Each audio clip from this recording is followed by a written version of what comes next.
બિલ્ડરોએ સોપારી આપી આરટીઆઈ એક્ટિવિસ્ટની કરાવી હત્યા। 20 લાખની સુપારીથી એએમસી કૌભાંડનો પર્દાફાશ કરનાર રસિકભાઈનું મોત, પોલીસે હત્યાનો ભેદ ઉકેલ્યો। થરાદ પોલીસની 8 ટીમોના પ્રયાસથી આરટીઆઈ એક્ટિવિસ્ટની કેનાલમાં હત્યા કેસનો ખુલાસો। અમદાવાદ આરટીઆઈ વોરિયર રસિકભાઈ પરમારની ગળામાં ટૂંપી આપી હત્યા, બિલ્ડર લોબીનો ખુલ્લો ષડયંત્ર।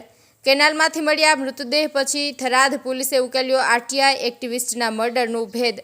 અમદાવાદ મ્યુનિસિપલ કોર્પોરેટરના રીડેવલપમેન્ટ કૌભાંડનો પર્દાફાશ કરનાર જાણીતા દિવ્યાંગ આરટીઆઈ એક્ટિવિસ્ટ રસિકભાઈ પરમારની હત્યાનો ભેદ બનાસકાંઠા જિલ્લાની થરાદ પોલીસે ઉકેલી નાખ્યો છે। પોલીસ તપાસમાં જાણવા મળ્યું છે કે રીડેવલપમેન્ટના બિલ્ડર લોબીએ 20 લાખ રૂપિયાની સોપારી આપીને તેમને હત્યા કરાવી હતી। આ ઘટનાએ આરટીઆઈ કાર્યકર્તાઓમાં ભયનું વાતાવરણ ફેલાવ્યું છે અને સરકારી વ્યવસ્થા પર સવાલો ઊભા કર્યા છે। ગત 13 ઓક્ટોબરના રોજ થરાદ નજીકની નર્મદા મુખ્ય કેનાલમાંથી રસિકભાઈ પરમારનો મૃતદેહ મળી આવ્યો હતો। પોસ્ટમોર્ટમ રિપોર્ટમાં ખુલ્લું થયું છે કે તેમની ટૂંપો આપીને હત્યા કરવામાં આવી હતી। મૃતદેહ પર ગળું દબાવ્યાના સ્પષ્ટ નિશાન મળ્યા હતા, જેના કારણે પોલીસે તાત્કાલિક હત્યા અને ગુનાહિત કાવતરાનો કેસ નોંધ્યો હતો। રસિકભાઈ છેલ્લા 1 દાયકાથી એએમસીના અનેક કૌભાંડોની આરટીઆઈ દ્વારા તપાસ કરતા હતા, જેના કારણે તેમને અનેક ધમકીઓ મળી હતી। થરાદ પોલીસે આ કેસને ગંભીરતાથી લઈને 8 વિશેષ ટીમો બનાવી હતી। તપાસ દરમિયાન પોલીસને મળેલી માહિતી અનુસાર બિલ્ડર લોબીએ તેમના વ્યાપારિક હિતોને નુકસાન ન પહોંચે તે માટે 20 લાખ રૂપિયાની સોપારી આપી હતી। આ સોપારીના આધારે હત્યારાઓએ રસિકભાઈને અપહરણ કરીને કેનાલમાં ફેંકી દીધા હતા। પોલીસે તપાસમાં મુખ્ય આરોપીઓ તરીકે 4 વ્યક્તિઓની ધરપકડ કરી છે, જેમાં ગંગારામ ઉર્ફે ભીખો પરમાર, પંકજ પરમાર, કલ્પેશ ચાચાણી અને સુરેશ પરમાર આરોપીઓ પાસેથી હત્યાના તારણો અને સોપારીના પુરાવા મળ્યા છે। થરાદ પોલીસના સબ ઇન્સ્પેક્ટર સીપીના નેતૃત્વ હેઠળ ચાલી રહેલી તપાસમાં વધુ ઊંડાણપૂર્વક કાર્યવાહી કરવામાં આવી રહી છે।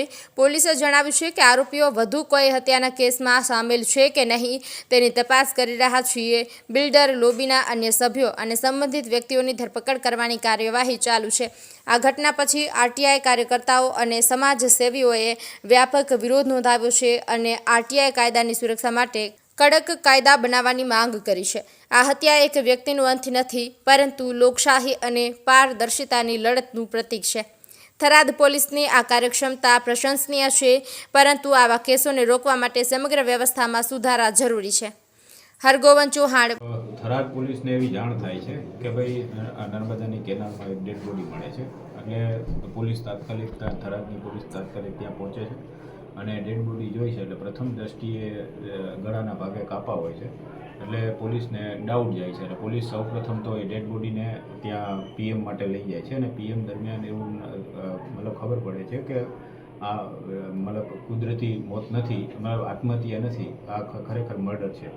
એના અનુસંધાને જે મરણ જેના ભાઈ છે એમની ઓળખ માટેના તમામ પોલીસ પ્રયત્ન કરે છે અને પછી ડેડ બોડીની ઓળખ થાય છે કે ભાઈ આ ડેડ બોડી છે એ અમદાવાદના રસિકભાઈની છે। એ ડેડ બોડીને આધારે રસિકભાઈની ઓળખ થતાં રસિકભાઈના ભત્રીજાની મર્ડરની ફરિયાદ લેવામાં આવે છે।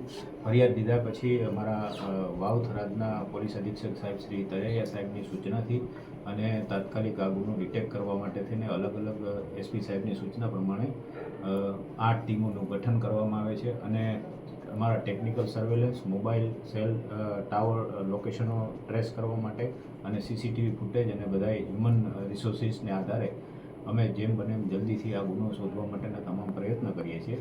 એ દરમિયાન એક આરોપી છે એમનો અમને લોકેશન મળે છે કે ભાઈ આ વિસ્તારમાં આવેલો છે અને પૂછપરછ કરતાં પછી આરોપી ભાંગી પડે છે અને કબૂલાત આપે છે કે ભાઈ આ જે ખૂન અમે કરેલું છે અને એની પાછળનો જે મેઇન હેતુ છે એ સોપારીનું મતલબ સોપારીથી આ મર્ડર, સોપારી આપીને લઈને મર્ડર થયેલું છે।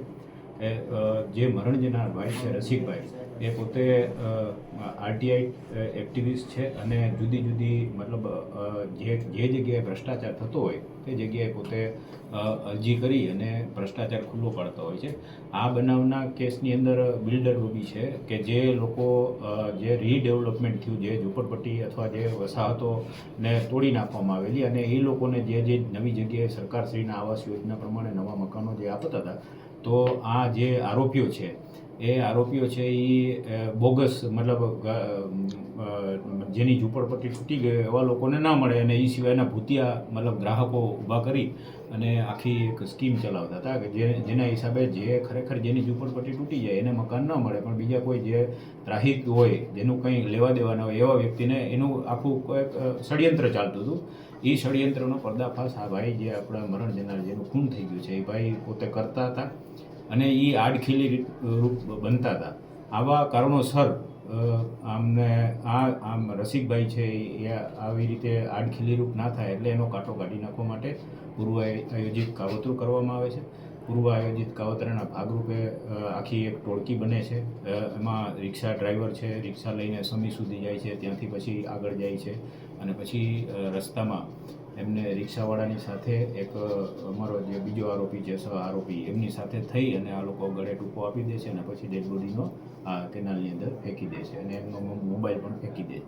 એટલે આખા કાવતરામાં એક કમલેશ કરીને જે વ્યક્તિ છે એની જે પહેલેથી ફરિયાદમાં નામ છે એની ભૂમિકા છે. 20 લાખમાં સોપારી આપેલાનું અત્યારે પ્રથમ દ્રષ્ટિએ મારી પાસે તપાસમાં ખુલેલું છે. એ દિશામાં અમે આગળ તપાસ કરશું અને એક રાજુ કરાટે કરીને વ્યક્તિ છે એની પણ સંડોવણી ભવિષ્યમાં ઉજાગર થશે એવા અમારી પાસે અત્યારે સંકેત મળી રહ્યા છે. તો એ દિશામાં પણ અમે આગળ તપાસ કરશું અને જે કોઈ આમાં હશે એ લોકોને અમે કોઈ છોડવાના નથી. પણ ઇન શોર્ટમાં આ આરટીઆઈ એક્ટિવિસ્ટ તરીકેનું કામ હતું, થોડું ભ્રષ્ટાચાર ખુલ્લો પાડવા માટે, અને એ ભ્રષ્ટાચાર ખુલ્લો પાડતો તો એ આડખીલી ના બને એટલા માટે થઈને આરોપીઓએ પૂર્વ આયોજિત કાવતરું કરી અને એમનું ખૂન કરેલ છે.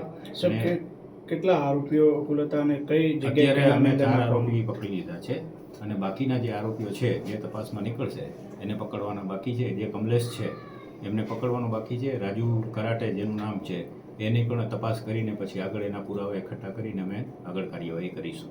આરોપીએ સાહેબ પહેલા કોઈ આવી સુપારેલી ઘટનાને અંજામ આપ્યું? એ દિશામાં પણ અત્યારે તપાસ ચાલી રહી છે.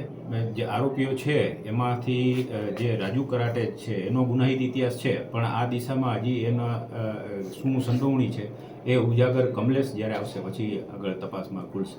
સાહેબ, ફરિયાદમાં ઉલ્લેખ કરવામાં આવે છે ડ્રો સિસ્ટમથી, તો ફરિયાદી દ્વારા કોઈ અલગ કોઈ એવા ડ્રો ચલાવવામાં આવતા હતા? ના, એવું હજી તપાસમાં નથી ખુલ્યું. અત્યારે એટલું જ તપાસમાં ખુલે છે કે આ જે રસિકભાઈ છે એ પોતે ભ્રષ્ટાચાર ઉજાગર કરતા હતા અને આ લોકો બધા ભૂતિયા મતલબ લોકો બનાવી અને આખું કૌભાંડ આવાસ યોજનાના મકાનો ફાળવવા માટેનું કૌભાંડ ચલાવતું હતું. એમાં આ લોકો કરી રહ્યા છે. આ દિશામાં અમારા એસપી સાહેબની સૂચનાથી 8 ટીમો બનાવી અને અમે અત્યારે હજી પણ અમારી તપાસ ચાલી રહી છે. સાહેબ, આરોપી સિવાય કોઈ જપ્ત વાહન કે એવું જપ્ત કરવામાં આવ્યું? અત્યારે હજી આરોપી જસ્ટ અમે પકડેલા જ છે અને એના રિમાન્ડ અને બાકીની જે પ્રોસિજર છે હજી થશે. આજે અમે રિમાન્ડ માંગવાના છીએ. રિમાન્ડ માંગી અને પછી જે કંઈ વસ્તુઓ, જે કંઈ બીજું વાહનો આ છે તે છે જે કબજે કરવાનું છે એ અમે આગળ કરશું.